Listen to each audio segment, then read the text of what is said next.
Hello जी, आशा करती हूँ कि आप सभी बहुत अच्छे होंगे भई। जैसा कि आप सभी को पता है कि हरियाणा पब्लिक सर्विस कमीशन की तरफ से काफ़ी सारी पीजीटी की वैकेंसी निकाली गई थी और सभी की जो है कंप्लीट हो चुकी है, जॉइनिंग सभी की हो चुकी है।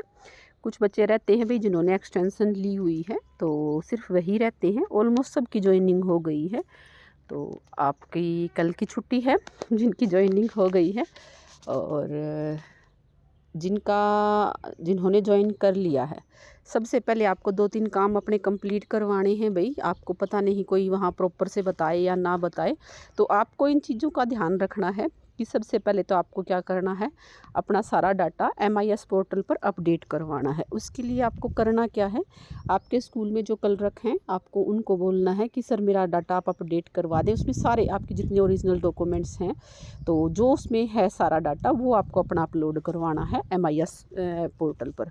उसके बाद जो है DO ऑफिस से आपका जो है वेरीफाई होता है। उसके लिए हो सकता है कि आपको कॉल करके बुला भी ले ओरिजिनल डॉक्यूमेंट्स देखने के लिए एक बार। और कई बार आपके जैसे पहले अगर डॉक्यूमेंट चेक हुए हैं तो भी काम चल जाता है। तो आपको सबसे पहले अपना MIS पोर्टल पर जो डाटा है वो अपडेट करवाना है। इसके साथ साथ HRMS पर करवाना है भाई, वो भी आपका यहीं से स्कूल से हो जाएगा। उसके बाद आपको अपना NPS का जो फॉर्म है वो अप्लाई करना है। वो आपका ऑफ़लाइन भी हो जाता है, ऑनलाइन भी हो जाता है, लेकिन उसके बाद भी आपको ऑफ़लाइन जो है अपना ट्रेज़री ऑफ़िस में वो जमा करवाना होता है। ट्रेज़री ऑफ़िस जिस डिस्ट्रिक्ट में आप लगे हैं, उस डिस्ट्रिक्ट की ट्रेज़री ऑफ़िस में आपको वो अपना फॉर्म सबमिट करवाना है। अगर आप ऑफ़लाइन भर रहे हैं तो ब्लैक पेन से आपको वो सारा का सारा फॉर्म भरना है और उसमें आपकी पासपोर्ट साइज़ की फ़ोटो भी लगेंगी। तो इसको अच्छे से आप अपना पहले है ना सारा डाटा अपडेट करवा लें। सबसे ज़्यादा ज़रूरी काम है भई ये आपका। जब तक आपका MIS पर डाटा अपडेट नहीं होगा तब तक आप ना ही टीचर डायरी भर सकते हैं। और जब तक आप टीचर डायरी अभी आपका डाटा अपडेट नहीं होता तो आप एक काम करें, 100 रुपये में एक डायरी आ जाती है, वो ले लें। उसी में ही आप अपने सब्जेक्ट लिख लें, जैसे जितने भी सब्जेक्ट जो क्लास पीरियड आपको मिले हैं वो अपने पीरियड लिख लें पहले ही पेज के ऊपर अपना सारा डाटा लिखने के बाद। मैंने तो जैसे मेरी एम्प्लॉयमेंट ID, पे कोड वो सब उसी में लिखा हुआ है, क्योंकि कई बार है ना बारी बारी में इन चीज़ों की ज़रूरत पड़ती है।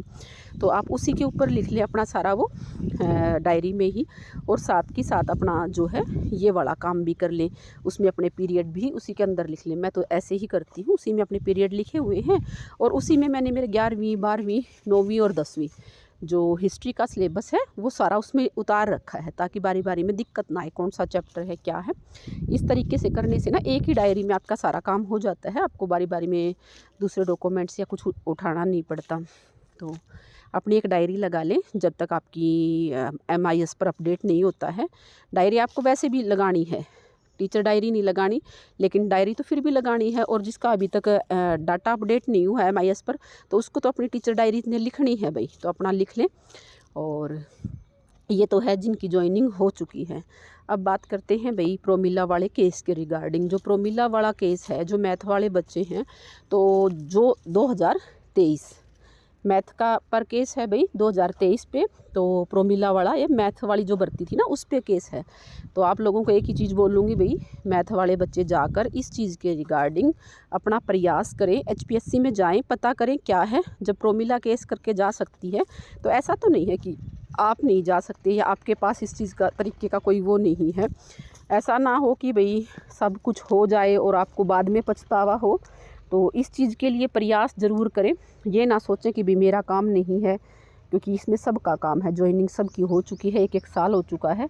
तो थोड़ा सा इस चीज़ को सीरियस लें भाई, क्योंकि कुछ भी हो सकता है इसके अंदर। जो मैथ के 2023 वाले बच्चे हैं तो इसके रिगार्डिंग थोड़े से जागरूक बने। उसके साथ साथ अभी जो सोशलॉजी वाले बच्चे हैं वो भी अपना पता करें DSC में क्या चल रहा है, क्यों नहीं आप लोगों को स्टेशन अलॉट किए जा रहे, क्योंकि सबके साथ आपका जो है प्रोसेस चल रही थी, लेकिन स्टेशन आपको अभी तक भी नहीं दिए गए हैं।